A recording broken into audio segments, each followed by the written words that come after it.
بسم اللہ الرحمن الرحیم۔ ہم نے کل بتایا تھا بنو ہاشم اور بنو امیہ، اس پر ہم بحث کریں بڑے عرصے سے 5-6 سال ہمیں ہو گئے ہیں، بڑی تفصیلی ہم نے اس پہ ویڈیو تو دے دی ہیں، طرفین کے دلائل قرآن و حدیث کے ساتھ مکمل،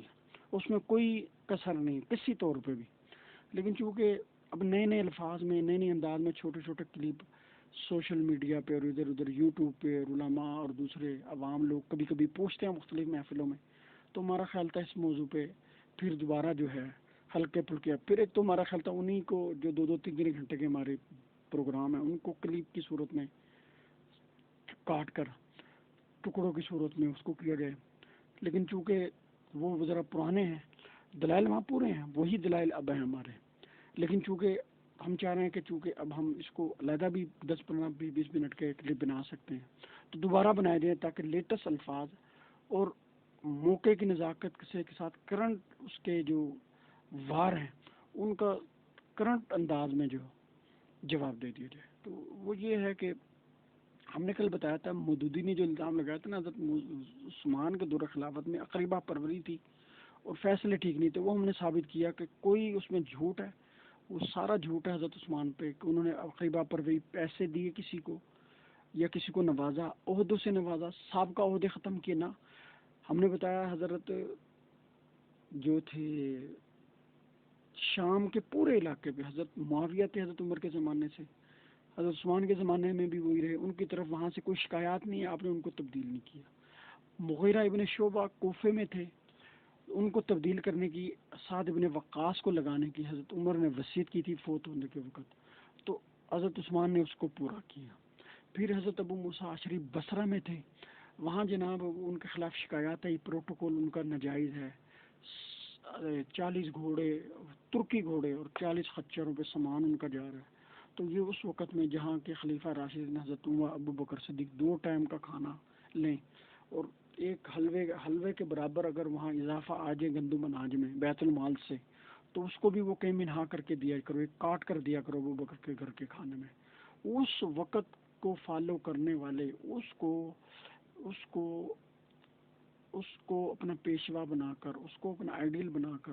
اس کے مطابق ان کے نقشے قدم پہ چلنے کے لیے جو خلیفہ راشد ہوں حضرت عثمان، ان کے دور میں حضرت ابو موسیٰ اشعری 40 خچروں پہ ان کا سامان اور پروٹوکول کا اور 40 ترکی گھوڑوں کے ساتھ وہ جا رہے ہوں، تو پھر تو یہ اس زمانے کے لحاظ سے تو بہت زیادہ تھا۔ یہ شکایات پھر عوام کی طرف سے ہی بس رکھے کہ آپ کا یہ، حالانکہ بڑے جلیل و قدر صحابی تھے حضرت ابو موسیٰ، پھر ان کی جگہ حضرت عبداللہ ابن عامر کو لگایا گیا۔ حضرت عبداللہ ابن عامر نے پھر یہ بخارا، ازبکستان، تاجکستان، طرابلس سارے فتح کیے، بڑے علاقے فتح کر کے دیے، ان کے تحت ان کی سپہ سالاری میں ان کی زیر سوتے حضرت حسین نے جنگ لڑی۔ عبداللہ ابن عامر ابو موسیٰ اشعری کی جگہ جو آئے تھے، حضرت عبداللہ ابن عمر، بڑے بڑے صحابہ جو تھے ان کی زیر سرپرستی پھر انہوں نے فتوحات کا انبار لگا دیا تھا حضرت عثمان کے زمانے میں۔ تیسری جگہ جو تھی وہ حضرت عمر بن عاص کی تھی، ہم نے بتایا انہوں کو وہ پورا خراج نہیں اکٹھا کر سکتے تھے، لیکن جب حضرت عثمان کا خیال نہیں تھا ان کو ہٹانے کا، انہوں کا بھائی یہ تو اونٹ دیتے ہی اونٹ دودھ اتنا ہے، میں 40-20 لاکھ درہم سے زیادہ نہیں کر سکتا سلنا۔ عبداللہ ابن ابی سرا کو لگا، اگلے سال انہوں نے 40 لاکھ کر دیا، تو 40 لاکھ جب آیا تو حضرت عمر بن عاص سے پوچھا حضرت عثمان نے کہ بھائی اب یہ ڈبل کیسے ہوگا؟ ان کا نہیں، اب ان کے اونٹنیوں کے بچے بھوکے رہے، بھوکے پیاسے رہے، تو انہوں نے جواب غلط ہی دیا دونوں دفعہ۔ پھر جب وہاں حالات خراب ہوئے مصر میں تو حضرت عمر بن عاص کو ہی حضرت عثمان نے دوبارہ مقرر کیا کہ ان کو سمجھاؤ، جو وہ نہیں مانے تو انہوں نے ان کے خلاف جنگ کی، جنگ کر کے پھر دوبارہ کنٹرول اپنا حاصل کیا، دوبارہ حاصل جب کر لیا حضرت عثمان نے پھر حضرت عمر بن عاص کو کہا کہ ٹھیک ہے وزارت مال رہنے دیں، آپ عبداللہ بن ابی سرح کے پاس جو خراج جو ٹیکسیشن جو کر رہے ہیں، ایکسائز اینڈ ٹیکسیشن کا جو محکمہ ہے اس کو وہ بڑے اچھے طریقے سے چلا رہے ہیں اور کسی کے ساتھ زیادتی نہیں کر رہے، پورا معلومات آ رہی ہیں مکمل طور پہ، وہ جس کا جو حق بنتا ہے وہ پورا لے رہے ہیں، چھوٹ بھی نہیں دے رہے، صحیح ہے، ہم نے حکومت بھی چلانی ہے۔ لیکن عمر بن عاص کہنے لگے نہیں، مجھے محکمہ ٹیکسیشن بھی مجھے دیا جائے پھر میں تو سنبھال لوں گا، ورنہ میں مصر کا گورنر اور والی نہیں بننے کو تیار۔ اب وہاں حضرت عثمان کیا کرے نہ، میں نے پھر بتایا تھا عبداللہ بن عامر کوئی ان کے چاچے پھوپھے نہیں لگتے تھے، ابو موسیٰ اشعری کی جگہ جن کو لگایا، پھر سعد بن ابی وقاص کوئی رشتہ داری حضرت عثمان سے ان کی نہیں تھی، جتنا آل رسول سے ان کا تھا اتنا ان کے ساتھ تھا۔ پھر حضرت معاویہ ان کے کزن لگتے تھے، بالکل لگتے تھے، لیکن وہ حضرت عثمان نے ان کو نہیں لگایا تھا، حضرت عمر لگا کے گئے تھے۔ حضرت عثمان کا اس میں کوئی عمل دخل نہیں تھا۔ پھر مروان کو جو باغ فتح خیبر کی جو زنجیریں یا خیبر کے جو کاغذات ان کے حوالے کیے گئے، اس میں ان کے اپنے لیے وہ استعمال نہیں اس کو کرتے تھے۔ حضرت عثمان اپنے قبیلے پہ جتنا بھی خرچہ آتا تھا، اپنی تنخواہ، اپنے 2 ٹائم کا کھانا جو آتا تھا وہ اپنی جیب سے کرتے تھے، بیت المال سے آپ نے کبھی بھی نہیں لیا، اپنی کسی بیوی بچوں کو 1 پائی بھی کبھی نہیں دیا۔ یہ ہم وضاحت کر چکے، ٹھیک ہو گئی بات۔ اب آئے حضرت علی پر۔ ہم نے یہ بتایا تھا بنو امیہ بنو ہاشم میں پرانی لڑائی تھی، اس کے ہم اسباب بتا چکے ہیں کیسے کیسے تھی، وہ ہمارے کلپ دوسرے جو ہیں ویڈیوز وہ دیکھ لیں۔ اب یہ تھا ان کی چونکہ شروع سے ہی چپکلستی، میں نے بتایا کہ عبد مناف کے 2 بیٹے تھے، عبد شمس اور ہاشم۔ پھر عبد شمس کے بیٹے امیہ تھے اور ہاشم کے بیٹے عبد المطلب، ان کی آپس میں نہیں بنتی تھی۔ یہ کعبہ کی جو نظام ہے، کنٹرول ہے، امیہ کہتا تھا مجھے ملے، عبد المطلب کو ملا ہوا تھا، لیکن یہ غریب لوگ تھے، یہ چندہ چندہ اکٹھا کر کے اپنے دوست احباب کی مدد سے اس کا کنٹرول اور اس کا انتظام چلاتے تھے۔ یہ بنو امیہ جو تھے یہ لوگ بڑے کھاتے پیتے تھے، وہاں کے جو باہر کے سرحدی علاقے ہیں وہاں کی ٹیکسیشن، لوگوں کی انتظامات کرنا اور لوگوں کی پنچایتیں لگانا، ان کے فیصلے کرنا، یہ ان کا کام تھا۔ تو ان کا اثر و رسوخ دوسرے حوالے سے بہت زیادہ تھا، سیاسی سمجھ بوجھ بہت زیادہ بھی رکھتے تھے۔ اب چونکہ پھر جب غزوہ بدر آیا، قدرتی طور پہ حضرت حمزہ وہ اعلی رسول مطلب سید ہیں، حضرت علی یہ سید ہیں، قدرتی طور پہ غزوہ بدر میں حضرت حمزہ اور ابو سفیان، حضرت حمزہ کا جو والد تھا عتبہ بن ربیعہ، اس کو قتل کر دیا حضرت علی اور حمزہ نے، اور جو بھائی تھا ولید بن عتبہ یعنی حضرت معاویہ کا ماموں، اور سگا بھائی حنظلہ بن ابی سفیان، اس کو قتل کر دیا غزوہ بدر میں حضرت علی اور حمزہ نے دونوں نے مل کے۔ عتبہ، ولید بن عتبہ اور حنظلہ حضرت معاویہ کا بھائی ہے، ولید بن عتبہ ماموں ہے، ہندہ کا بھائی ہے وہ، یعنی حضرت معاویہ کی ماں کا بھائی، اور جو عتبہ بن ربیعہ ہے یہ نانا تھا حضرت معاویہ کا اور والد تھا حضرت ہندہ کا۔ تو اس وقت جب غزوہ بدر میں ان کو مارا گیا، بھائی کو، بیٹے کو اور باپ کو، حضرت ہندہ کے والد کو، بھائی کو، بیٹے کو جب قتل کیا گیا، تو ہندہ نے قسم کھا لی تھی کہ میں اس جنہوں نے قتل کیا نا اس کا کلیجہ چپاؤں گی۔ تو وحشی کو انہوں نے 100 اونٹ کا لالچ دیا کہ جو اس کا کرے گا نا، حضرت حمزہ کو قتل کرے گا، شہید کرے گا اور مجھے کلیجہ لا کے دے گا، میں چباؤں گی، قسم پوری کروں گی، تو اس کو میں 100 اونٹ دوں گی۔ یہ پھر حضرت حمزہ نے کیا اور وحشی ابن حرب نے یہ کام کیا، لیکن حضور نے وحشی ابن حرب کو اسلام لائے جب وہ، تو آپ نے ان کو معاف کر دیا، بس یہ کہا کہ آپ دوبارہ میری نظر میں نہ آنا، مجھے آپ سے کوئی نہیں اب ہے، لیکن آپ کو دیکھ کے نا مجھے میرے چچا یاد آ جاتے ہیں، میرے وہ دودھ رضائی بھائی بھی تھے، رشتے میں وہ سگے چچا بھی تھے، تو مجھے وہ یاد آتے ہیں، مجھے وہ حالات یاد آتے ہیں، مجھے وہ صدمات آتے ہیں۔ لیکن حضرت ہندہ بار بار آپ کے پاس آتی تھی، جاتی تھی، حضرت ابو سفیان ہر وقت آپ کے پاس رہتے تھے، اور حضرت امیر معاویہ سے دوسرے بھائی یزید جو ابو سفیان کے بڑے بیٹے تھے، وہ نبی علیہ الصلوۃ والسلام کے زمانے میں رہے، پھر نبی پاک علیہ السلام اور حضرت ابوبکر صدیق نے ان کو شام کا گورنر پہلے انہوں کو بنایا، جب وہ فوت ہو گئے حضرت عمر گئے ہیں ان کے گھر، حضرت ابو سفیان کے کہ ہمیں دوسرا بیٹا دیتے ہیں امیر معاویہ، اور دیکھیں جو فتح مکہ پہ حضرت عمر نے کہا تھا کہ ان لوگوں کو اچھے عہدے نہ دینا، یہ قابل اعتبار لوگ نہیں، لیکن ابو سفیان کا گھرانہ اس میں نہیں ہے، وحشی ابن حرب کو نے منع کر دیا دوبارہ میری نظر میں نہ آنا، لیکن ابو سفیان کو جب وہ کافر رہے تو کافروں کی طرف سے سپہ سالار تھے ابو جہل کے بعد، جب وہ مر گیا تو اس کے بعد، اور جب حضرت ابو سفیان مسلمان ہو گئے تو انہوں نے کہا تھا مجھے اب مسلمانوں کا لیڈر بنا دیا جائے میرے، تو ہر غزوے میں، ہر جنگ میں ابو سفیان مسلمانوں کا امیر و سپہ سالار ہوتا تھا، عہدہ دیا۔ پھر دوسرا بھائی یزید تھا، اس کو عہدہ نبی پاک نے دیا، پھر معاویہ کو عہدہ دیا حضرت ابوبکر صدیق حضرت عمر نے، یزید کو عہدہ دیا، ایک یزید معاویہ کا بیٹا ہے، ایک یزید معاویہ کا بھائی ہے، اس کو عہدہ دیا حضرت ابوبکر صدیق نے، پھر جب وہ فوت ہو گیا تو عمر نے خود دیا، جو مشورہ دے رہے ہیں نبی پاک کو کہ جو فتح مکہ پہ مسلمانوں ان کو اچھے عہدے نہ دیے، کلیدی ان سے کام نہ لیے جائیں، اسلامی یا انتظامی، سیاسی، سماجی، ثقافتی، معاشرتی، اسلامی کوئی کام نہ لیا جائے، اہم عہدے نہ دیجیے، لیکن ان کو عہدہ دیا۔ اس کا مطلب یہ مستثنا تھے۔ حضرت حمدہ نبی پاک کے پاس آتی تھی، جاتی تھی، باتیں کرتی تھی، مسئلے پوچھتی تھی، مشورے کرتی تھی گھر کے۔ پھر اپنی بیٹی ام حبیبہ شادی کی، ان کی شادی تو پہلے کی ہوئی تھی، لیکن حضرت سفیان کی رضا کی وجہ سے، خوشبودی کے لیے نبی پاک نے حضرت ام حبیبہ سے تجدید نکاح، دوبارہ نکاح پڑھا تھا، کیونکہ تاریخ یہ بتاتی ہے کہ جس وقت وہ مسلمان نہیں تھے، فتح مکہ پہ پہلے آئے ہیں، تو جب پہلے آئے ہیں تو جس چادر پہ حضرت نبی پاک بیٹھتے تھے، وہاں جب بیٹھنے لگے وہ سفیان، تو ام حبیبہ کہتی ہیں چادر پہ نہ بیٹھو، تم مشرک اور کافر ہو، اور نبی پاک پاک ہیں، اس کی ناپاک بندہ پاک بندے کی چادر پہ نہیں بیٹھا، اپنے باپ کو اٹھا دیا۔ تو اس سے پتہ چلا کہ ابھی وہ مسلمان نہیں ہے، ابھی ملنے آ رہے ہیں بیٹی سے ایز اے کافر، فتح مکہ ابھی یہ نہیں ہوا، ہو رہا ہے، اور یہ کافر ہیں، اپنی بیٹی کے پاس آ رہے ہیں، بیٹی نبی پاک کی بیوی ہے، یہ پتہ چل رہا ہے۔ اور پھر جب یہ مسلمان بن جاتے ہیں، مسلمان ہونے کے بعد یہ نبی پاک کے پاس آتے ہیں، کہتے ہیں یا رسول اللہ صلی اللہ علیہ وسلم، مجھے مسلمان ہے بڑا برا سمجھتے ہیں، مجھے میرے بیٹے کو، تو آپ کوئی ایسی چیز، میرے پاس 3 ایسے آپشن ہیں، اگر آپ مجھے ان کے بارے میں کوئی آپ فیصلہ کر دیں تو میرے لیے اچھا ہوگا۔ آپ نے کہا کیا؟ آپ نے کہا کہ میری بیٹی ام حبیبہ، اس سے آپ شادی کر لیں۔ تو یاد بات ہے، پہلے وہ کافر ہونے کے وقت وہ تھی بیوی نبی پاک کی ام حبیبہ، اس کا مطلب تجدید نکاح ہو رہا ہے۔ تو آپ نے کہا نام ٹھیک ہے، یہ مجھے منظور ہے، نبی پاک نے کہا ٹھیک ہے یہ مجھے منظور ہے، جبکہ حضرت عمر نے کہا تھا ان کو کلیدی عہدہ نہ دینا، نبی پاک اس کو اس کی بیٹی اپنے بیوی بنا رہے ہیں، اور پوری امت کی، حضرت فاطمہ کی، حضرت حسین حسین کی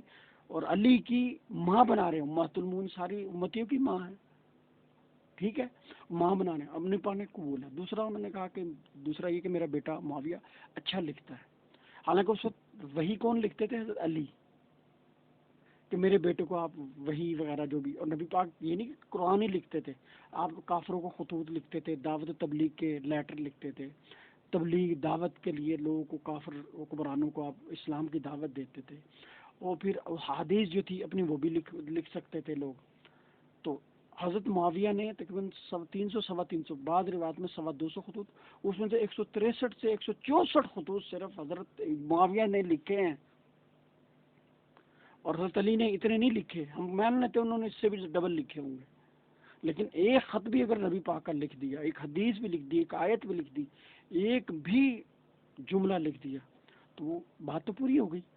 حضرت نبی پاک نے کہا ٹھیک ہے مجھے یہ منظور ہے، کو وہی لکھا کرے گا۔ اس کے بعد 164 لکھا، اور یہ بکواس کرتے ہیں منشی تھا، اور منشی عربی میں لکھنے والے کاتب کو سنونیمز ہے، مترادف ہے، جو لکھتا ہے نا اسے منشی، جیسے کسی جج کا کوئی ہوتا ہے نا اسٹینو، اسے کیا کہتے ہیں؟ منشی۔ عربی میں کاتب اور منشی، رائٹر، اسٹینو ایک ہی چیز ہے، ٹائپسٹ، کمپوزر، اسٹینو، اور کیا کہہ لیں آپ، یہ جو ہے منشی، کاتب، اس کے ایک ہی معنی ہے۔ تو نبی پاک کی تو جوتی پیر میں جو آ جائے اس کی کیا، آپ کے تھوک کی کیا ویلیو تھی صحابہ کرام کے نزدیک، آپ کے پسینے کی کیا تھی؟ کہ نبی پاک جب سوئے ہوئے ہیں تو حضرت ام سلیم آتی ہیں، آ کے نبی پاک کا نا جسم سے سارا پسینہ اتارنا شروع کر، نبی پاک کی آنکھوں سے یہ تم کیا کر رہی ہو میرے ساتھ؟ ام سلیم کہتی ہیں بات یہ ہے کہ ہم اس کو اکٹھا کر رہے ہیں آپ کے پسینے کو، اور گھر میں لے جا کے نا عطر میں ڈال کے ہم اس کو استعمال کرتے ہیں، کیونکہ آپ کا جو پسینہ ہے اس کی عطر اور عنبر اور سب سے بہترین خوشبو سے زیادہ معطر ہے آپ کا۔ تو نبی پاک کے جو پسینہ ہے اس سے اتنا پیار، اور جس کو نبی پاک اپنی کلام، اپنی حدیث، کفار کو دعوت تبلیغ کے لیٹر، یا نبی پاک کو ناول، نعوذ باللہ، ڈرامے یا فلمی چیزیں تو دکھواتے نہیں تھے، آپ نے جو بھی لکھوانا ہے، جو بھی کہنا ہے وہی ہوتا تھا نا، وہ حدیث ہے، قرآن ہے، حدیث قدسی ہے، حدیث نبوی ہے، قرآن ہے، کسی کو دعوت دینی ہے، جو کام اور کلام کرنا ہے وہ دعوت کی ضمن میں ہوتا تھا، وہ دین ہوتا تھا، اسلام ہوتا تھا۔ اور جب وہ حضرت معاویہ لکھ رہے ہیں کاتب وحی بن کے، کچھ بھی منشی بن کے، تو وہ درست ہے، حضرت علی لکھیں تو وہ ٹھیک غلط ہے، ٹھیک ہے، حضرت علی بھی یہی کرتے تھے، یہ بھی، تو میں نے بتایا ان کا آپس میں چپکلش تھی، اس پہ تھی بات۔ تو اب دیکھیں جس وقت حضرت عائشہ پہ الزام لگا، آپ کی پاک دامنی کو داغدار کیا منافقین نے، تو نبی پاک نے گھر اپنی میٹنگ بلائی صحابہ کی، تو وہاں دیکھیں حضرت علی کا کیا سٹانس تھا. آپ نے کہا یا رسول اللہ آپ کو عورتوں کی کمی تو نہیں، عائشہ کو چھوڑیں آپ.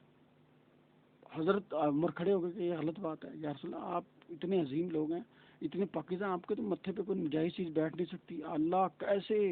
ایک بے غیر پاک دامن بدکار عورت کو آپ کے نکاح میں رکھ سکتا ہے. تو ام حبیبہ بھی اب دیکھ لیں کتنی نیک تھی کہ آپ کی بیوی ہیں. حضرت عائشہ پہ الزام لگا تو حضرت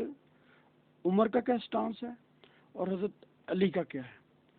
اب آگے آ جائیں. جس وقت حضرت ابوبکر صدیق کے ہاتھ پہ بیعت ہو رہی تو حضرت ابو سفیان اور حضرت عباس آئے، نبی پاک کے چچا، یہ علی کے بھی چچا تھے. کہنے لگے ابو بکر نے تو اپنے ہاتھ پہ بیعت کرا لی ہے، ہم تیرے ہاتھ پہ کرنا لیں علی. حضرت علی سمجھ گئے، حضرت علی کہنا فتنہ پلانے آ گئے تم. حضرت علی بار صحابی آپ میں صاحب دیکھو، ماں باپ آپس میں لڑتے ہیں، لڑے. اب حضرت موسیٰ بھی نبی، حضرت ہارون بھی لڑی. جب وہ گئے کوہ طور پہ پیچھے لوگ شرک کرنے لگے، حضرت آئے. حضرت ہارون نبی ہیں اور بڑے بھائی ہیں یا بڑے کزن ہیں، چچا زاد بڑے بھائی ہیں یا بڑے کزن ہیں. حضرت عثمان حضرت موسیٰ کے ان کا داڑھی پکڑ کے کھینچتے ہیں زور سے کہ تو میرے پیچھے کیا جانشینی کرتا رہا ہے، تیرے سے کنٹرول نہیں ہے. وہ سارے مشرک ہو گئے، بچڑے اللہ کو چھوڑ کے بچڑے کی پوجا کرنے لگے، تو کیا کرتا رہا. آپ نے داڑھی پکڑ لی. اب حضرت موسیٰ نے داڑھی کھینچی بڑے بھائی کی، بڑے کزن کی، تو کیا میں بھی کھینچ سکتا ہوں یا کوئی شیعہ بھی کھینچ سکتا ہے حضرت موسیٰ کی جا کے؟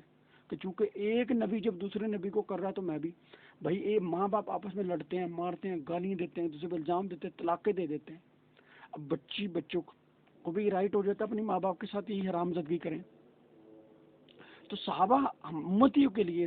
تابعین کے لیے، بعد والے نقش قدم پہ چلنے والے حضرات کے لیے سارے کے سارے قابل احترام ہیں. آپس میں لڑتے رہے، جنگیں کرتے رہے، ایک دوسرے کو گالیاں دیں، جو مرضی کریں، کافر کہیں، مشرک کہیں، فاسق کہیں، جو مرضی کہیں.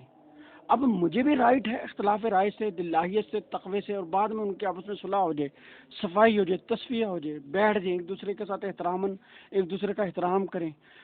مجھے پھر بھی رائٹ ہے وہ گالیاں میں دوں بعد میں دوسرے ایک دوسرے کو، نہیں نا ہے. اسی طرح جب حضرت عمر فوت ہوئے، شہید ہوئے، تو حضرت عبداللہ بن عمر کے دوسرے بھائی تھے عبید اللہ بن عمر، نبی پاک کے دوسرے بیٹے تھے عبید اللہ بن عمر. وہ جو تھے، تو عبید اللہ بن عمر جو تھے، حضرت عمر کی شہادت کے بعد یہ جو ہیں ان کو غصہ تھا. انہوں نے ابو لول فروز جو مجوسی تھا، ابو لولو، اس کو مارا، اور دیگر لوگوں کو بھی جو اس کے ساتھ ان کو بڑا بے دردی سے مارا. اب اس بات کا جو صحابی تھے وہاں، انہوں نے پھر آ کے حضرت عثمان کو شکایت کی کہ انہوں نے نا عبید اللہ بن عمر نے قانون ہاتھ میں لیا ہے، ان کے والد کو اس نے بالکل مارا ہے، لیکن انہوں نے بعد میں اس کو قصاص میں نا اپنے طور پہ ہی بڑا ہی برے طریقے سے ان لوگوں کو مارا ہے، جو کہ ریاست کا کام تھا، قانون ہاتھ میں یہ نہیں لے سکتے تھے. تو حضرت عثمان نے رائے لی سارے صحابہ کرام سے جو اہم تھے نا، شورا کے اہم ہیں. حضرت علی نے اس وقت رائے یہ دی تھی کہ اس کو قصاص میں قتل کیا جائے. عبید اللہ ابن عمر کو، جو اس نے ابو لولو مجوسی کو مارا ہے، قانون ہاتھ میں لیا ہے، اس کو قصاص میں مارا جائے. حالانکہ صحابی ہیں عبید اللہ بن عمر، حضرت عمر کے بیٹے ہیں، عبداللہ بن عمر کے بھائی ہیں. تو حضرت علی نے وہاں رائے یہ دی کہ اس کو قتل کرو. پھر حضرت عثمان نے کہا چونکہ اس نے حضرت عمر کے عوض کیا قتل اور باپ اس کا شہید ہوا ہے، تو اس کا جو دیت ہے نا وہ میں دوں گا، اس کا ولی میں ہوں. تو حضرت عثمان نے اپنی جیب سے اس کی دیت دی تھی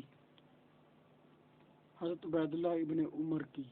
جب دے دی بات ختم ہوگی. لیکن چونکہ یہ کام ان کا درست نہیں تھا، چونکہ جب خلیفہ آ جائے تو حکومت کے سزائیں دینا، تجویز کرنا، ٹرائل کرنا، پکڑنا کسی کو، یہ فردن افرادی طور پر کسی بڑے سے بڑے بزرگ کا کام نہیں ہوتا. یہ ریاست کا کام ہوتا ہے، حکومت کا کام ہوتا ہے، متعلقہ اداروں کا کام ہے. تفتیش کریں، بندے کو اریسٹ کریں، گرفتار کریں، اس کو پھر ٹرائل میں عدالت میں پیش کریں، فیئر ٹرائل کریں، پورا اس کو اپنا ڈیفینس کا پورا موقع دیں. پورا دینے کے بعد اگر وہ گلٹی پایا جائے، قصوروار پایا جائے، پھر اس کو سزا دی جائے. اب یہ حضرت نے کرنا تھا، لیکن انہوں نے یہ نہیں کیا. پھر جب حضرت علی شہید ہوئے تو انہوں نے بھی کہا تھا کہ جب میں زندہ رہوں میں خود فیصلہ کروں گا، میرے بعد اس کا مسئلہ نہ کرنا، اس کے ناک کان نہ کاٹنا. لیکن پھر حضرت حسن نے اس کو بڑا بے دردی سے مارا. ٹھیک ہے، اب کام وہی کیا جو عبید اللہ بن عمر نے کیا تھا حضرت عمر کی شہادت پہ، اور وہی کام پھر عبد الرحمن ابن ملجم جس نے حضرت علی کو شہید کیا تھا، پھر وہی کام پھر حضرت حسن نے کیا. تو یہ ساری چیزیں، لیکن ان کی اس میں حکومت تھی یا نہیں تھی، اس کا تاریخ میں کوئی بات نہیں آتی اس طرح کی کہ ان کی حکومت تھی یا نہیں تھی. اور جب حضرت علی نے کہا تھا کہ اس کو اس طرح کرنا، ویسے نہیں کرنا، وصیت کی تھی، تو پھر اس کو فالو کیا گیا یا نہیں کیا گیا. پھر حضرت یہ بڑی اس میں تفصیل ہے، اس کو کسی وقت ہم پھر کھولیں گے کہ کیا ہے. ہم صرف بتا رہے ہیں بنو امیہ اور بنو جو ہاشم ہے ان میں فرق، اور صحابہ میں آپس میں کیسے چپکلش رہی، کس کس طرح یہ ایک دوسرے کے خلاف رائے جو دیتے تھے، اس کو ہم وہ دیتے تھے خلاص اور للہیت. حضرت علی نے کوئی حضرت عائشہ کے خلاف کوئی بد نیتی سے نہیں دی تھی، یا حضرت عبید اللہ بن وہ شرعی طور پر جو سمجھتے تھے. اسی طرح جب حضرت علی خلیفہ بنے، بلکہ حضرت علی بھی خلیفہ نہیں، پہلے ہی جب حضرت عثمان تھے اس کے بارے میں جتنے بھی باغی آتے تھے وہ حضرت علی کے سرپرستی میں ہی کام کرتے تھے. محمد بن ابی بکر نے جو حضرت عثمان کے خلاف بغاوت کی، آپ کے خلاف توہین کی اور باغیوں کا ساتھ دیا، یا مالک اشتر نخی جو تھا یہ حضرت علی کا ساتھی تھا. اب یہ بنو امیہ کے حضرت عثمان، اپوزیشن کون ہے؟ یہ بنو ہاشم. حضرت زبیر یہ بنو ہاشم، طلحہ ان کے ساتھ، حضرت عائشہ ان کے ساتھ، عمار ابن یاسر یہ ہمیشہ آل رسول کے ساتھ ہی ہوئے، یعنی حضرت علی کے ساتھ پہلے نبی پاک کے ساتھ، حضرت یاسر، حضرت سمیہ، حضرت عمار، یہ ان کے ساتھ ہی رہے، ان کے ساتھ ہی ہمیشہ رہے، ان کی ہی طرفداری کرتے رہے. اور ہم نے کہہ رہے بدنیتی سے کرتے رہے، بالکل اخلاص اور تقویٰ ان کو سمجھیے، ان کا اجتہاد ان کی پوری شریعت کے مطابق جو وہ سوچتے تھے اللہ کو حاضر ناظر سمجھ کے، تو وہ یہی سمجھتے کہ بھائی مجھے حضرت علی کا ساتھ دینا چاہیے. تو حضرت علی سے ہی مل کے، حضرت علی سے ہی وہ سرپرستی میں، آپ کی مشوروں سے، آپ کے تعاون سے، آپ کی آراء سے، آپ کی زیر نگرانی ہی سارے کام کرتے تھے یہ لوگ، کیونکہ یہ بعد میں بھی آپ کے زیر نگرانی ہی رہے. ہم یہ نہیں کہتے اس میں آپ ان کو مشورہ دیتے تھے عثمان کی توہین کرو یا ان کو مارو شہید کرو، ایسا کوئی ان کا ارادہ نہیں تھا حضرت علی کا. بس وہ چونکہ چاہتے تھے حالات پہ کنٹرول ہو، یا حضرت علی یہ بھی کہتے تھے عثمان کو پھر آپ ہمیں اختیار دے کہ ہم ان باغیوں کو قتل کریں، یہاں سے بگائیں. حضرت عثمان کہتے نہیں، میں مکہ مدینے کو جو ہے خون ریزی کی جگہ نہیں بنا سکتا، یہ امن کا گہوارہ ہے، یہ امن ہی رہنے دو، اگر کچھ ہوتا تو میں خود بھگت لوں گا اس پہ. وہ یہاں تک انہوں نے قربانی دی. اور حضرت ولی کہتے تھے کہ آپ ہمیں حکم دیں، یا تو حکم دیں ہم ان کو مار دیں، یا کوئی اس کا حال نکالیں. اور حل نکل نہیں سکا کیونکہ صحابہ آپس میں تقسیم تھے، اس طرح ایک دوسرے کے دست و گریبان تھے، ایک دوسرے میں بدگمان تھے، ایک دوسرے کے خلاف باتیں کستے تھے. اور وہ یہ نہیں کہ بدنیتی کی وجہ سے تھے، بیچ میں خلف شعر پھیلانے والے سازشی لوگ بھی تھے، منافقین بھی تھے، شر پسند بھی تھے، باغی بھی تھے. وہ دونوں طرف سے آگے بھڑکاتے تھے، ایک دوسرے میں بدگمانی، بد خیالی جو ہے پھیلاتے تھے. پھر وہ بتایا میں نے. اب ان میں آل رسول میں پھر حضرت عثمان بنو امیہ میں کیسے بنو ہاشم اور بنو امیہ میں تفرقہ ڈالا کہ جعلی خط بنایا گیا، جعلی مہر حضرت عثمان کی بنائی گئی، جعلی جو سائن ہے مروان کے وہ اس پہ کیے گئے، وہ کندھا کرا کے لکڑی پہ یا پتھر پہ کرا کے، اونٹنی پہلے حضرت عثمان کی جو ایلچی لے کے جاتا تھا دوسرے شہروں میں، پیغامات والیوں اور گورنروں کے پاس پہنچاتا تھا، وہ انہوں نے اونٹنی پہلے چرائی، چرانے کے بعد اس کی مہر جعلی بنوائی، سین جعلی بنوا کے مروان کی مہر سے دستخط سے، حضرت عثمان کے دستخط سے حضرت عثمان کی سرکاری اونٹنی پہ بندے پہ کو بھیجا کہ یہ محمد بن ابی بکر جہاں وہاں پہنچے، کیونکہ محمد بن ابی بکر کو پالا حضرت علی نے، بنو امیہ بنو ہاشم نے، اور حضرت مروان بن حکم اور حضرت عثمان یہ ہیں بنو امیہ. اب ان کے خلاف دیکھیں کیسے سازش منافقین کر رہے ہیں کہ جاؤ جی، یہ جوں ہی پہنچے عبداللہ بن ابی سرا مصر، محمد بن ابی بکر ان کو پہنچتے ہیں وہاں قتل کر دینا سب کو، جبکہ حضرت عثمان اس کو دے یہ رہے ہیں کہ جاؤ، اس کو معطل کیا جاتا ہے عبداللہ بن ابی سرا کو، ان کی جگہ والی اور گورنر محمد بن ابی بکر اور ان کے ساتھ جو ٹیم ہے اس کو بنایا جاتا ہے، یہ وہاں کی مینجمنٹ ہوگی اور وہاں کا والی اور گورنر محمد بن ابی بکر ہوگا. حضرت عثمان یہ حکم نامہ جاری کر رہے ہیں، اور جو قاصد ہے وہ چوری شدہ اونٹنی پہ، جو حضرت عثمان کی ہی اونٹنی تھی، حضرت مروان کے ہی زیر کنٹرول زیر استعمال تھی، انہی کے ایلچی اور قاصد ڈاکیے لے کر اسے جاتے تھے۔ وہ بندہ انہوں نے باقیوں نے تلاشا، جعلی مہر بنوائی، جب وہ پکڑا گیا واپس لائے حضرت محمد بن ابی بکر۔ حضرت عثمان اور مروان سے جب پوچھا بھائی یہ بندہ تم نے، ان کا ان کو تو ہم نے دیا ہی نہیں کوئی لیٹر، اس کو ہم نے یہ نہ مہر لگائی ہے نہ دستخط ہے۔ حضرت عثمان سے پھر حضرت محمد بن ابی بکر نے کہا یہ دستخط آپ کے نہیں ہیں، یہ تو آپ کے ہی ہیں، جو دوسرے آپ کے دستخط دوسری جگہ پہ ہوئے ہیں، جو لیٹر حضرت عثمان نے دکھایا کہ میرا لیٹر تو یہ ہے، اور سیم دستخط تھے اس میں بھی وہی مہر تھی، اسی طرح کا لیٹر ٹائپ ہوا تھا، ہاتھ سے، میرا ٹائپ تو نہیں، اس وقت ہاتھ سے قلم سے لکھتے تھے، بالکل سیم۔ محمد نبی بکر کہہ رہا ہے یہ کیسے ممکن ہے؟ پھر حضرت عثمان نے کہا، حضرت ابو بکر صدیق، حضرت عمر کا اس پہ فتویٰ موجود تھا کہ یہ اگر اس طرح کبھی اختلاف ہو جائے کہ سیم رائٹنگ اگر ہو، یعنی ایک ہی لیٹر بندے کی جو رائٹنگ ہے اسی کے سگنیچر اور اسی کی مہر اگر سیم ہو جائے، تو پھر جس پہ الزام لگا نا اس کو اپنی صفائی میں قسم اور گواہی دینی پڑے گی کہ بھائی یہ میں نے نہیں کیا۔ تو مروان نے بھی قسم اٹھا لی، حضرت عثمان نے بھی، کہ میں نے ایسا کوئی آرڈر تمہارے قتل کا اور اس کی معطلی کا جو آرڈر کیا وہ برقرار ہے، آپ اس کی جگہ گورنر اور والی ہیں مصر کے، آپ جائیں اور کنٹرول سنبھالیں۔ لیکن جو حضرت محمد بن ابی بکر تھے انہوں نے اس کی قسم پہ یا اس پہ اعتبار نہیں کیا اور غصے میں چلے گئے۔ تو حضرت علی چونکہ سمجھتے تھے، انہوں نے اس پہ کوئی رائے نہیں دی کہ حضرت عثمان جھوٹے ہیں یا مروان جھوٹا ہے، ذہن میں رکھیں۔ حضرت علی بیچ میں، ان کی پوری نہج البلاغہ پڑھ لیں، پوری شیعت کی تاریخ ساخر، تاریخ طبری، تاریخ طبقات ابن سعد، بدایہ والنہایہ، تاریخ ابن خلدون، کوئی بھی تاریخی مقریزی وغیرہ جو مرضی پڑھ لیں، اس میں ایسا کہیں بھی حضرت علی کے کمنٹس اس پہ نہیں ہے کہ حضرت عثمان جھوٹ بول رہے ہیں یا مروان جھوٹا ہے۔ یہ تھا کہ اندر کھاتے وہ کون ہے بندہ جو بیچ میں فتنہ پھیلا رہا ہے، جو اتنا قریب ہے، اس نے مہر اور پورا لیٹر چرایا، وہ لیٹر کس نے لیک کیا، کیسے لیک ہوا۔ اب اس میں جو تھا، محمد بن ابی بکر نے یہ ڈیمانڈ کی کہ اس مروان کو ہمارے حوالے کرو، ہم اسے قتل کریں گے۔ اور عثمان نے کہا یہ نہیں ہو سکتا، اس کا وہی ٹرائل پورا ہوگا، آپ متعلقہ فورم پہ استغاثہ دائر کریں، قاضی بیٹھے گا، جج بیٹھے گا، اگر اس کی غلطی نکلی، یہ قصوروار پائے گا، جو سزا اس کی جال سازی کی، چیٹنگ کی، 420 اس نے کی ہے، شرم دھوکہ دہی، فراڈ کی ہے، کسی کو مارنے کا اقدام قتل کیا، اس کی سزا یہ بھگتے گا۔ اس میں وہ راضی نہیں ہوئے محمد بن ابی بکر۔ اب محمد بن بکر کس کی تیز تربیت سے علی کی، اب بنو ہاشم کی، اور مروان بن حکم وہ خود بنو امیہ کی اولاد تھا، حکم کی اولاد، حکم اولاد ہے ابو العاص کی، ابو العاص بیٹا ہے امیہ کا، امیہ بیٹا عبد شمس کا، عبد شمس بیٹا عبد مناف کا، بنو امیہ کی اولاد تھا یہ۔ اب آپس میں چپ کلش ہے، وہ کہہ رہے ہیں اس کو ہم نے قتل کرنا، وہ کہہ رہے ہیں نہیں۔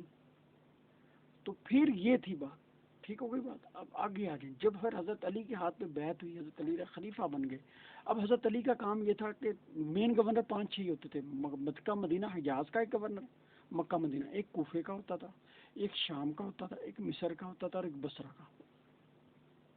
وہ پوری دنیا کو جو ان کے علاقے زیر کنٹرول تھا، یہ کنٹرول کرتے تھے۔ جس وقت نیا خلیفہ بنتا تھا، ان سارے گورنر یہ ہوتے تھے، جیسے آج کل گورنر لگا لیں ہر صوبے کا، سپیکر لگا لیں، چیئرمین سینٹ لگا، اس طرح پھر یہ لوگ بیٹھتے تھے، یہ شورا مانی جاتی تھی مین میں۔ جب حضرت علی خلیفہ بنے ہیں، ان کا فرض تھا، یا ان کو اخلاقی طور پہ جیسے بھی سمجھ لیں لازمی تھا، یہ ایک بندہ 20 سال سے گورنر ہے حضرت معاویہ، اور وہ کزن لگتا ہے حضرت عثمان کا، اور حضرت عثمان کہہ کے وصیت کر گئے ہیں اگر مجھے ناحق یہ شہید کر دیں تو میرا قصاص آپ نے لینا ہے۔ اور وہ بندہ وہ ہے مصر سے، شام سے وہ آتا ہے حضرت عثمان کے پاس، عثمان سے آ کے یہ کہتا ہے کہ طلحہ، زبیر اور حضرت علی کو یا تو قتل کر دیا جائے۔ 3 آپشن دیے حضرت معاویہ نے حضرت عثمان کو۔ جب حضرت عثمان نے پوری کارگزاری سنائی نا کہ لوگ طلحہ، زبیر اور حضرت علی کو استعمال کر کے میرے پاس لاتے ہیں اور میں ان کی وجہ سے بہت زیادہ نا پریشان ہوں، اب جب میں ان کو دیکھتا ہوں تو میں کوئی سخت ایکشن نہیں لے پاتا۔ یہ طلحہ بھی جنتی، زبیر بھی جنتی، آل بنو ہاشم ہے، حضرت علی بھی جنتی ہیں، بہت بزرگ آدمی ہیں، ان کے خلاف میں کچھ نہیں کر سکتا۔ باقی ان کی زیر سرپرستی، ان کی حمایت ان کے ساتھ آتے ہیں، اپنے نجائز مطالبات منواتے ہیں اور بہت زیادہ خلفشار اور فتنہ فساد پھیلا رہے ہیں۔ حضرت معاویہ نے پھر کہا کہ آپ کو 3 آپشن دیتا ہوں حضرت عثمان کو۔ پہلا ہے کہ ان تینوں کو قتل کر شہید کر دیں، قتل کرو، ویلے ان فارغ ہوئے۔ عثمان نے کہا یہ جنتی اور صحابی اور میں یہ مکے مدینے میں خون ریزی کروں امن کے گوارا، اور پھر یہ نبی پاک کا داماد عشرہ مبشرہ طلحہ زبیر، یہ جنتی صحابہ اور انسانوں کو میں یہ کہہ رہا مار دو، یہ نہیں ہوگا۔ اب بنو امیہ، عثمان بھی بنو امیہ اور معاویہ بھی بنو امیہ، وہی بات جو حضرت عبید اللہ بن عمر کے بارے میں حضرت علی نے رائے دی تھی اس کو قتل کرو۔ حضرت عمر کے قصاص میں جو اس نے باپ کا بدلہ لیا نا ابو لولو مجوسی سے، اور اس کے کچھ لوگ اور خاندان کے لوگوں کو جو اس کے ساتھ شریک تھے میٹنگ میں مروانے میں، حضرت عثمان کو شہید کیا، حضرت عمر کو شہید کرنے میں، حضرت عبید اللہ بن عمر کو بھی شہید کرو، قتل کرو۔ تو حضرت معاویہ نے کہا کہ چونکہ فتنہ پلا رہے ہیں، فساد کر رہے ہیں، یہ فساد فی الارض کے مرتکب ہو رہے ہیں، طلحہ زبیر اور نعوذ باللہ حضرت علی، تو ان کو قتل کر دو۔ حضرت علی نے، حضرت عثمان نے کہا یہ نہیں ہو سکتا۔ دوسرا انہوں نے کہا ٹھیک ہے میں اپنی فوج میں سے 4000 یا 12000 فوجی جو ہے نا بڑے جنگجو یہاں چھوڑ دیتا ہوں، اور یہ سارے جو ان کو نا باغی آ رہے ہیں یہ سب کی تہس نہس کر دیں گے۔ حضرت عثمان نے کہا نا یہاں ایک بندہ بھی مرا قیامت دن میں اس کا جواب دے ہوں، میں خلیفہ ہوں۔ کیونکہ حضرت عمر کا فرمان تھا، فتویٰ تھا، لو کان لو مات الکلب علی شاط البحر زمانہ لکانہ عمر مسئول عنہ، اگر ایک کتا بھوکا بھی مر گیا نا فرات اور نیل کے کنارے کسی ساحل پہ، تو اس کا بھی ذمہ داری عمر پہ ہی ہے۔ تو یہاں بندے مروا رہے ہو، تیری جو فوج آئے گی وہ ساری تیری اختیارات میں ہوگی، تیری طرح ہوگی بہت سخت،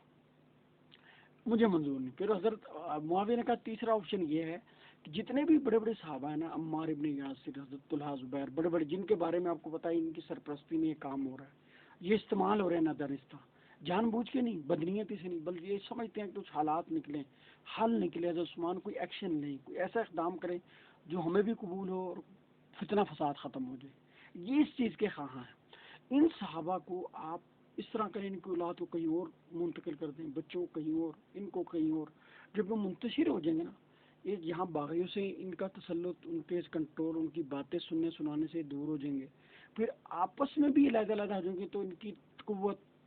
منتشر ہو جائے گی، نہ بات کریں گے، نہ منصوبے بنائیں گے، نہ رائے دیں گے،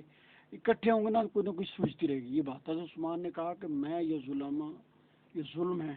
بیوی کو بچوں سے علیحدہ کرنا، میاں کو بیوی سے علیحدہ کرنا، بچوں کو ماں باپ سے علیحدہ کرنا، ماں باپ کو بچوں سے، خاندان کو آپس میں علیحدہ علیحدہ کرنا۔ حضرت علی نے معاویہ نے کہا یہ تو ذمہ داری ہے، فتنہ فساد جتنا ہو رہا ہے اس کو ختم کرنے کے لیے تو ضروری ہے یہ۔ تو انہوں نے کہا نہیں، یہ تینوں مجھے شرطیں پر، انہوں نے کہا چلو ایک بات ہے آخری، ٹھیک ہے یہ آپ نہ کریں، اگر نعوذ باللہ اب جو آپ کر رہے ہیں اس سے ہم مارے جائیں گے۔ حضرت عثمان کو حضرت معاویہ پہلے ہی کہہ گئے تھے آپ جو کر رہے ہیں اس سے ہم مارے جائیں گے، کیونکہ ان لوگوں نے آپ کو نہیں چھوڑنا، علی، طلحہ، زبیر، آپ کو یہ واضح آپ نے کہا کہ یہ آپ کو چھوڑنے والے، ان کے مریدین وغیرہ چھوڑنے والے، اسی سیاق میں آپ نے کہا، ٹھیک ہے جس سیاق میں، تو آپ کے بعد قصاص پھر میں لوں گا، چونکہ میں آپ کا چچا زاد بھائی بھی ہوں اور یہ بھی ہوں۔ اور یہی وجہ ہے کہ جب حضرت عثمان شہید ہوئے، حضرت نہلہ کی انگلیاں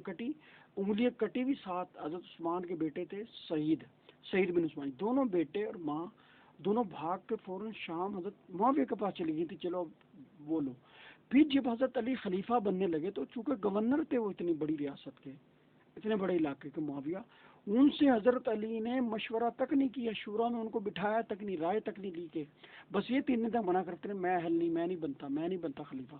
یہ تم لوگ جو نا مجھے مرواؤ گے، مطلب حضرت عثمان ابھی شہید ہوئے ہیں اور تم ہی لوگ میرے پاس آ گئے شہید کر کے کہ ہم اب آپ کے ہاتھ پہ بیعت کرتے ہیں۔ حضرت عثمان کو جو لوگوں نے شہید کیا نا، پھر حضرت علی سے یہ ہوا کہ نا جو حضرت عثمان کی شہادت میں سرغنے تھے، محمد بن ابی بکر، مالک استرنقی، عمار ابن یاسر، اس طرح کے، ان سب کو حضرت علی نے بڑے بڑے عہدوں پہ فائز کر دیا۔ ایک مشورہ نہیں کیا حضرت معاویہ سے، دوسرا وہ لوگ جو حضرت علی کے ساتھ مل کے بغاوت میں سر فہرست تھے، ان کو نہ صرف حضرت معاویہ نے پھر یہ مطالبہ کیا میں بیعت نہیں کروں گا آپ کے ہاتھ پہ، ہم اپنی علیحدہ ریاست چلائیں گے، آپ اپنی چلائیں، آپ کی جو بیعت کر رہی ہے وہ کر لی، میری جو پہلے چل رہی تھی نا ولی تھا میں، میری قوم شامی نے کہا ہم نے حضرت علی کے ہاتھ پہ بیعت ہی نہیں کری، ہم آپ کے ہاتھ پہ، حضرت علی معاویہ کے ہاتھ پہ ادھر بیعت ہو گئی، ادھر کوفہ بصرہ میں بیعت حضرت علی کے ہاتھ پر نہیں ہوئی، صرف حجاز میں ہوئی تھی۔ کوفہ اور بصرہ میں جس بندے کو حضرت علی نے بھیجا وہاں ان کو قتل کروا دیا حضرت معاویہ نے۔ سمجھ آ گئی بات؟ اب پھر جب حضرت علی سے بات یہ ہوئی، حضرت علی نے کہا کہ بھئی پہلے آپ سرنڈر کرو حضرت معاویہ سے۔ حضرت معاویہ نے کہا کہ بات ہے کہ جن لوگوں نے، یہ نائلہ تھی وہاں، سعید بن عثمان کا بیٹا زندہ ہے، ان کی اور بھی اولاد رشتہ دار زندہ ہیں، سب جانتے ہیں، یہ سارے لوگ آپ کی بغل میں آپ کے ساتھ ہیں، آپ کا ایک بیٹا ہے اور بیچ میں شریک ہے، ان کے سرپرستی میں، ان کی سرپرستی میں سارے کام دکھاتے رہے، اور آج آپ نے اپنی بغل میں ان کو بٹھا لیا اور ان کو بلکہ بڑے بڑے اچھے عہدے دے دیے ہیں، اور پھر والی مصر پھر محمد بن ابی بکر کو بنایا حضرت علی نے۔ اس بات نے حضرت معاویہ کو بہت بھڑکایا۔ پھر حضرت عثمان کی بیوی ان کے پاس تھی، حضرت معاویہ کے پاس، ان کا بیٹا حضرت عثمان کا، قصاص لو۔ حضرت عثمان نے کہا، حضرت معاویہ نے کہا بھائی قصاص پہلے لے لو اگر آپ صحیح ہو، اور ان کا جو آپ کے پاس ہے نا باغی اور قاتل حضرت عثمان کو میرے حوالے کرو، میں بیٹھ۔ حضرت علی نے کہا یہ طریقہ غلط ہے، پہلے آپ سرنڈر کرو، مقدمہ دائر کرو، میری ریاست خلافت کو مانو اور چھوڑو اپنی جو ولی ہو یا گورنر ہو اس کو چھوڑو، پھر میں جو سوچوں گا شورا فیصلہ کر کے وہاں کس کو گورنر بنانا کس کو نہیں بنانا، پھر آپ آؤ ایک انسان بن کے، عام شہری بن کر دعویٰ دائر کرو۔ حضرت عثمان نے کہا یہ، حضرت معاویہ نے کہا یہ نہیں ہو سکتا، اور طلحہ زبیر پھر آئے کہ ٹھیک ہے ہم آپ کے ہاتھ پہ بیعت ہونا چاہتے ہیں، لیکن شرط یہ ہے کہ آپ حضرت عثمان کے قصاص لیں گے۔ جب حضرت علی کے ہاتھ پہ انہوں نے بیعت کر لی طلحہ زبیر نے، اس شرط پہ کہ حضرت عثمان کا قصاص آپ لیں گے، حضرت علی نے وہ جن کی نشاندہی انہوں نے، حضرت معاویہ نے، حضرت فاطمہ نے کی تھی حضرت علی کے ساتھ کہ یہ قاتلین عثمان، حضرت عثمان کو قتل کرنے میں یہ شریک تھے۔ حضرت عائشہ کا سگا بھائی بنا نا، باپ کے لحاظ سے سگا بھائی، حضرت ابو بکر صدیق کی بھی بیٹی حضرت عائشہ ہیں، اور محمد بن بکر بھی ابو بکر صدیق کا ہی بیٹا تھا، پالا ان کو حضرت علی نے تھا، تو بھائی شریک۔ تو حضرت فاطمہ عائشہ نے بھی کہا بھی قصاص تو لینا پڑے، جو قاتل ہے کوئی بھی قاتل ہے اس کو قصاص لو۔ حضرت علی نے کیا کہ جن پہ قصاص کا، جن کو نامزد کیا ہوا تھا، جو اکیوز تھے، ملزمان تھے، ان سب کو دے دیے عہدے۔ وہاں سے طلحہ زبیر پھر یہ جو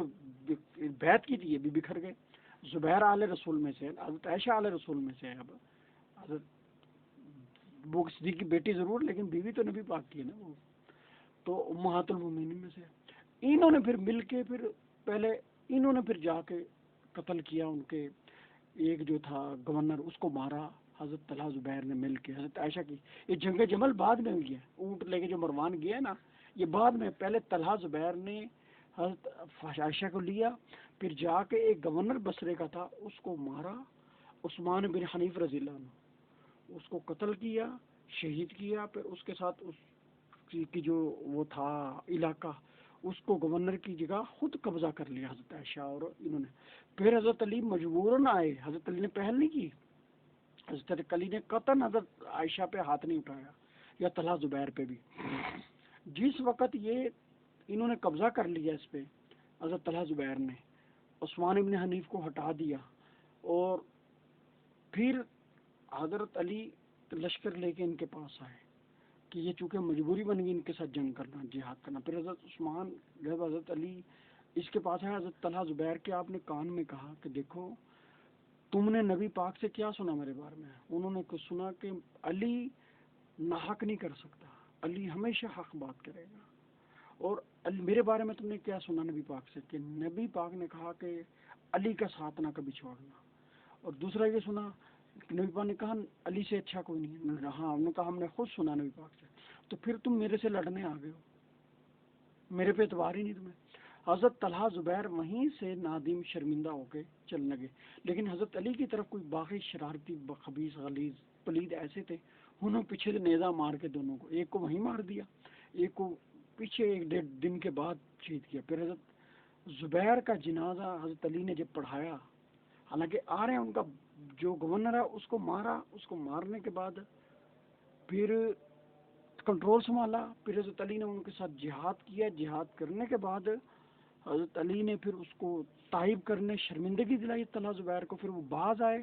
پھر جب وہ شہید ہو گئے حضرت طلحہ زبیر، ان کا جنازہ حضرت علی نے پڑھایا اور جنازے پہ یہ حدیث سنائی سمعت رسول اللہ صلی اللہ علیہ وسلم قاتل زبیر فی النار، زبیر کا جو قاتل ہے وہ جہنمی ہے، اور وہ کہاں ہے؟ وہ حضرت علی کا ساتھی، لیکن وہ چونکہ منافق شرپسند منافق تو نبی پاک کے ساتھ بھی تھے. ٹھیک ہوگی بات. اب آجے حضرت عائشہ سے پھر جنگ جمل، اس کے واقعات میں پورا تفصیل آگے، چونکہ یہ چونکہ رہ گئی تھی کچھ چیزیں، یہ اس میں کور کر رہا ہوں، اور وہ چیزیں باقی جنگ جمل کا پورا واقعہ جنگ جمل کے نام سے میرا پورا لیکچر ہے، وہ دیکھیں. پھر حضرت معاویہ کے ساتھ جنگ صفین ہوئی، وہ بھی تفصیل کے ساتھ، بہت تفصیلی 2-3 گھنٹے کے پروگرام ہے، 3 سے 4 وہ بھی میں نے بتا دی. تو یہ آپس میں ان کی چپکلج بنو امیہ بنو سفیان کی تھی، لیکن بات ہے کہ تربیت معاویہ کی بھی نبی پاک نے کی، علی کی بھی نبی پاک نے کی، عثمان کی بھی نبی پاک نے کی، اور زبیر اور ان سب کی تربیت معاویہ، ابو سفیان، ہندا، اور کیا کہتے ہیں اس کی کیا نام ہے، حضرت عثمان اور علی کی تربیت اکٹھے ہوئی ہے اور نبی پاک نے کی ہے. وہ کاتب وحی، یہ کاتب وحی ہے. نبی پاک علیہ السلام کا اگر علی داماد ہے تو معاویہ سالہ ہے، عثمان بھی داماد ہے. علی اگر صحابی ہے تو وہ بھی صحابی ہے، وہ کاتب وحی ہے تو یہ بھی کاتب وحی ہے. اس نے اگر فتح مکہ سے پہلے نبی پاک کے ساتھ جنگیں کی، ساتھ مل کے جنگیں لڑی ہیں کافروں سے. معاویہ نے فتح مکہ کے بعد جنگیں لڑی ہیں نبی پاک کے ساتھ. ابو سفیان نے جنگیں فتح مکہ کے بعد لڑی ہیں. جب نبی علیہ السلام پہ حضرت علی نے اپنی جان قربان کی، اپنے مال، اپنی ہر چیز نبی پاک کو دی. عثمان نے بھی اپنی ہر چیز دی، ان کی بیٹیاں نبی پاک نے ایسے 2 بیٹیاں نہیں دے دی اپنی. پھر حضرت عثمان کو جنت کی بشارت دی. حضرت معاویہ کے بارے میں نبی پاک نے جب ان کو صحابی مان لیا، ان کو معاف کر دیا، ان کو مسلمانوں کو راضی کرنے کے ہیلے بہانوں میں ان کا ساتھ دیا، ان کی حمایت کی، تو پھر ایک امتی کے لیے یا غیر صحابی کے لیے کیا ضرورت ہے وہ حضرت ہارون کو بکواس کرے گا، حضرت موسیٰ کو بکواس کرے گا، حضرت کسی بڑے صحابی آپس میں ایک دوسرے کو گالیاں دیں، ماریں، جو مرضی کریں، قتل کریں، شہید کریں، ان کا آپس کا معاملہ ہے. وہ بڑے ہیں، جیسے ماں باپ ایک دوسرے کو مارتے ہیں، گالیاں نہیں ماں باپ ایک دوسرے کو دیتے، کتنی کتنی گندے الزامات ایک دوسرے پہ لگاتے ہیں، گالیاں دیتے ہیں، مارتے ہیں. اب بچی کو لازم ہو جاتا ہے کہ اپنے ماں باپ کو ماریں، گالی دے، کوئی بھی نہیں کر سکتا، حالانکہ وہ آپس میں ہیں. لیکن اب یہ بھی کوئی ماں باپ ایک دوسرے کو گالی دیتے تو بچوں کو یہ بھی ہے جی بعد میں سنانے کے لوگوں کو بتائیں، میری ماں میرے باپ کو یہ والی گالی دیتی تھی، میرا باپ میری ماں کو یہ الزام لگاتا، اس طرح کرتا تھا، اس طرح مارتا تھا. وہ پورا اس کی کہانی بنا کے اس کی سنانا ضروری ہے، یہ ایمانیات کا حصہ ہے. صحابہ کرام اگر آپس میں جو تھی رنجش تھی ایک دوسرے کے بارے میں نے بتایا کھول کے، میں نے کوئی چیز رکھی نہیں ہے. جو آپس میں ایک دوسرے کے بارے کی تھی میں نے نہیں رکھی، کوئی بات کوئی رکھتا ہے دیوبندی رکھتا رہے، میں کھل کے بتا رہا ہوں کہ یہ ابو معاویہ نے کہا، یہ کہا نا، میرا ایمان نہیں خراب ہوگا، نہیں کر سکتا، میرا ایمان ٹھیک ہے، میرا بلیو ٹھیک ہے. میں نزدیک دونوں ماں باپ حضرت موسیٰ اور حضرت ہارون کی طرح معاویہ بھی، اور جو حضرت علی کے بارے میں شائبہ رکھے بغض کا، عداوت کا، بے ادبی کا، گستاخی کا، بد کلامی کا، بدگمانی کا، بدزبانی کا، وہ بھی کافر ہے. حضرت معاویہ کے بارے میں بھی جو رکھے وہ بھی کافر ہے. اب یہ فوراً یار دوسرے جو سوشل میڈیا پہ پاگل بیٹھے ہیں کہیں گے جی یہ تو پھر صحابہ جب آپس میں ایک دوسرے کو کافر کہہ رہے ہیں تو ہم کیوں نہ کہیں. تو اور دیکھیں جب نبی پاک نے حضرت علی کے بارے میں کہا نا کہ تیرے سے محبت بھی رکھے گا مسلمان، بغض رکھے گا کافر یا منافق. یہ سارے صحابہ کرام کے بارے میں بھی کہا، اصحابی اللہ فی اصحابی، میرے صحابہ کے بارے میں بالکل محتاط رہنا. لا تتخذوا من بعدی غرضا، میرے صحابہ میں سے کسی کو، علی نہیں، سب میں کوئی بھی ادنا سے ادنا صحابی جس کا ایمان پر مرنا، منافقت ظاہر نہیں ہوئی، مرتد نہیں وہ ہوا، اور ایمان پر مرا، اس کو آپ تان و تشنیع کا نشانہ بنا. کیوں؟ فبحبی حبہم وببغضی ابغضہم، جس نے میرے صحابہ میں سے کس سے بغض رکھا؟ اس نے نبی سے بغض رکھا. تو نبی سے بغض رکھنے والا مسلمان ہے، وہ چاہے علی ہے، مروان ہے، کوئی بھی صحابی ہے، کتنے بھی کم سے کم درجے کا صحابی ہے جو ایمان پر مرا، جتنے بھی بدگمانی ہیں، بد کلامی اس نے پھیلائیں، لیکن اینڈ پہ اس کو لوگوں نے جرا بھی کی کہ غلط ہے، یہ غلط ہے، اینڈ پہ لیکن وہ کافر نہیں ہوا، مرتد نہیں ہوا، منافق نہیں ہوا، ایمان پر اس کا تاریخ میں موجود ہے. اب جو اس سے بغض رکھے گا، اصحابی آپ نے فرمایا تو نبی پاک نے فرمایا اس کا میرے سے بغض ہے. جو بندہ نبی پاک سے بغض رکھے گا، صحابی سے بغض، نبی پاک سے بغض، اور علی سے بغض بھی، نبی پاک سے بغض، حضرت علی کے بارے میں بھی کہا. پھر فبالحب احبہم، جو میرے سے میرے صحابہ میں سے کسی کی محبت کرے گا اس کی میرے سے محبت ہوگی. پھر آگے فرمایا کہ من ابغضہم، اور اوزا جس نے نبی پاک کسی صحابی سے بغض رکھا یا کسی کو کسی بھی توہین یا ایذا دی، تکلیف کا باعث بنا کسی ادنا سے ادنا سا، فیوشک ان یاخذ اللہ، قریب ہے اللہ تعالیٰ کا عذاب اور اللہ تعالیٰ اس کو پکڑ لے، یعنی اس کو جہنم میں پھینکے۔ اب اس کے بعد یہ صحیح حدیث ہے ترمذی کی، سیاستہ کی، اس کی سند بالکل کھری اور سچی ہے۔ پھر نبی پاک یہ بھی فرمایا، لا ادری ما بقائی فیکم، میں نہیں جانتا کہ میں کتنا عرصہ آپ میں زندہ رہوں گا۔ فَمَن يَعْشُ مِنكُمْ فَسَيَرَىٰ اخْتِلَافًا كَثِيرًا، میں جب جاؤں گا اس دنیا سے تو بہت زیادہ تم اختلافات میں پڑ جاؤ گے، یہ نبی پاک خود کہہ رہے ہیں۔ تو صحابہ نے فرمایا پھر ہمارے پاس کیا ہے؟ آپ نے فرمایا بسنتی، فعلیکم بسنتی و سنت الخلفاء الراشدین، پھر آپ کا کام ہے صرف میری سنت پہ چلنا اور میرے خلفاء الراشدین کی سنت پہ چلنا۔ اور فرمایا جس نے اس وقت اختلافات میں میری سنت، میرے خلفاء الراشدین کی سنت پہ عمل کر لیا تو پھر وہ تو ہے بخشا ہے، جو نہیں چلا وہ گمراہ ہے، وہ جہنمی ہے، وہ میری سنت سے ہٹا ہوا ہے۔ جب آپ نے یہ کہہ دیا میری سنت، تو حضرت علی نے کبھی حضرت معاویہ ابو سفیان کو گالی دی؟ آپ نے احترام ہی کیا، آپ نے کہا ان کو کافر کو، مشرک کو، مرتد کو، بے دین کو، منافق کو، ان کو گالی دو، ان کا بد زبانی بد کلامی پھیلانے کے لیے نام لو،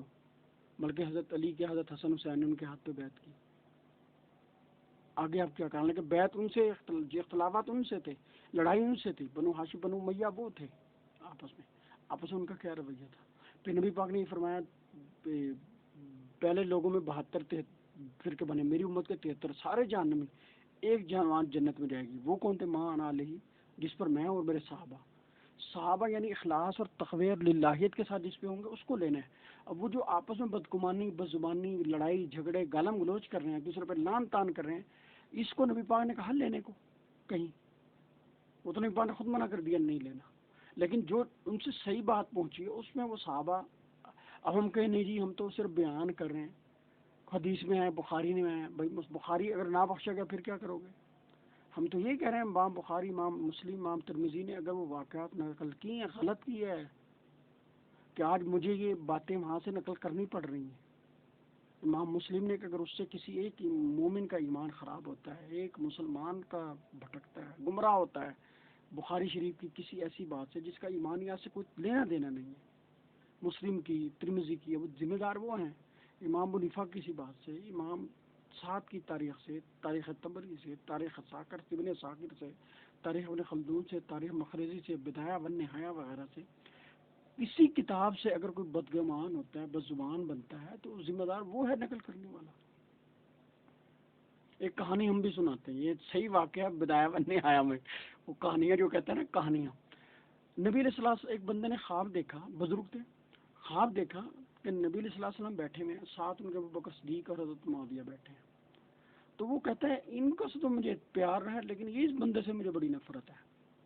نبی پاک پوچھتے ہیں بھائی وہ کون ہے؟ حضرت سمجھے کہ شاید یہ کوئی شیعہ ٹائپ ہے، نبی خواب میں جو دیکھا جا رہا ہے، اس نے نہیں اس سے مجھے بڑا ہے، بس اشارہ ہے، وہ حضرت معاویہ کے ساتھ بیٹھے ہوئے، اور وہ بندہ تھا وہ کہ جو آل رسول کا نام لے کے بنو ہاشم کا لے کے بنو امیہ کو بڑا برا بھلا کہتا تھا وہ بندہ۔ تو نبی پاک نے خواب میں اس بندے کو جو تھا نیزہ دیا کہ جا کر اس بندے کو مار دو جو حضرت معاویہ کی طرف گستاخانہ اشارہ کر رہا ہے۔ صرف بدایہ و نہایہ میں ابن کثیر لکھتے ہیں وہ بندہ صبح کو بیدار ہوا، وہ بزرگ جس کو نبی پاک نے رات خواب میں نیزہ دیا تھا، اور وہ مار دو اسے جو آل رسول اور بنو امیہ بنو ہاشم کا نام لے کر حضرت معاویہ وغیرہ ابو سفیان وغیرہ کی بزبانی بد کلامی کرتا تھا۔ صبح جا کے دیکھا ویسی نیزے سے وہ بندہ قتل ہوا پڑا ہے۔ یہ کہانی سچی ہے، یہ بدایہ و نہایہ میں ابن کثیر نے ذکر کی ہے۔ وہ بزرگ نے امام ابن کثیر بڑا محتاط اور بڑا لاجواب بندہ ہے، قابل اعتبار بندہ ہے، بڑا ہی سلجھا پڑھا لکھا آدمی تھا، ابن تیمیہ کے شاگردوں میں سے تھا، لیکن تھا بڑا، ابن تیمیہ کو بھی کہیں کہیں رگڑ دیتے تھے پکڑ کے۔ بہرحال ایک خود مختار اور سنجیدہ، صحیح مخلص قسم کا، غیر جانبدار قسم کا محدث اور مورخ ہے، اس کو شیعہ لوگ بھی کئی جگہ مانتے ہیں۔ تو انہوں نے ذکر کیا یہ بات کہ نبی پاک نے جس کو نیزہ دیا تھا نا، وہ بزرگ نے صبح جا کے اس کے گھر گیا، دیکھا تو وہ بندہ اسی نیزے سے جو خواب میں دکھایا گیا تھا، اور وہ جو آل بیت کا نام لے کے بنو امیہ پہ بد زبانی بد کلامی کرتا تھا، وہ مرا پڑا ہے۔ اور نبی پاک نے خواب میں اس بندے کو کہا، جس کو کہا کہ اس کو نیزہ مارو، اور اس بغیرت سے کہا کہ علیہ صاحب من اصحابی، کہ یہ کیا، یہ جو معاویہ کی طرف تو اشارہ کر رہا ہے اور بدگمانی بد زبانی پھیلا رہا ہے کہ مجھے ان سے تو پیار ہے لیکن اس سے نہیں، صرف اتنی بات کی اس نے خواب میں. تو علیہ صاحب من اصحابی، کیا یہ میرے صحابہ میں سے نہیں ہے معاویہ؟ کیا تجھے اتنی ہی بات نہیں شرم دلاتی ادب کرنے کے لیے؟ اور پھر نیزہ دیا اس بزرگ کو جو خواب دیکھ رہا تھا. وہ جا کے صبح دیکھا تو وہ مرا پڑا تھا. تو انشاءاللہ تعالیٰ یہی ہونا ان سب کے ساتھ، اور قیامت میں بھی یہی ہونا ہے. یہ جو سوشل میڈیا پہ مودودی ٹائپ بیٹھے ہوئے نا، مفتی صاحب کے جتنے بھی حرام ذریت جتنی بیٹھی ہوئی ہے، جو نہ عربی جانتے ہیں، نہ علم کلام جانتے ہیں، نہ عقائد کے بارے میں جانتے ہیں، نہ گفتگو کے بارے میں جانتے ہیں، وہ یہ جو بک بک کر رہے ہیں نا بیٹھے ہوئے، اور بنو امیہ کے نام پہ یہ سارے پکڑے جان گے، سارے پھڑے جان گے سارے پھڑے جان گے، دیکھ لینا سارے پھڑے جان گے، کوئی نہیں بچنا ہے گا. اللہ تعالیٰ سانو سمجھ دے.